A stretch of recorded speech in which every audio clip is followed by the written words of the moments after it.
Hello viewers, welcome back to my channel Sulam vlogs and রেসিপিতে। আবারও অনেক দিন পর একটা ব্লগ ভিডিও নিয়ে চলে এসেছি। দেখো, সকাল সকাল উঠে সব বাসি কাজ সেরে নিয়েছি, সেরে স্নান করা হয়ে গেছে। আর আজ হচ্ছে আমার ননদের আইবুড়ো ভাত।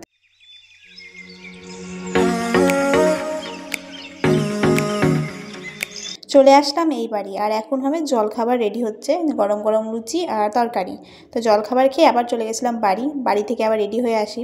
আর এই যে এখন আমার ননদ রেডি হচ্ছে, আমি ফুলগুলো ভেঙে দিচ্ছিলাম আর ওকে রেডি করা হচ্ছিলো।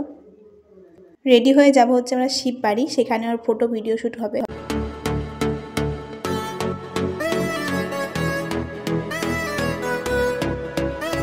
তারপর চলে আসলাম বাড়ি, আর এই দেখো ওর খাবার জায়গাটা সুন্দর করে সাজানো হয়েছে। ওকে একে একে সবাই আশীর্বাদ করে, তারপর ও খাওয়া শুরু করে। আর এইটা হচ্ছে কাকু কাকিমা, মানে ওর মা বাবা, আর তার পাশে মেয়ে বসেছিল। এখন আমরাও সবাই দুপুরে খাওয়াটা খেয়ে নিই, এখন একটু বাড়ি যাব, বাড়ি গিয়ে একটু রেস্ট নেব।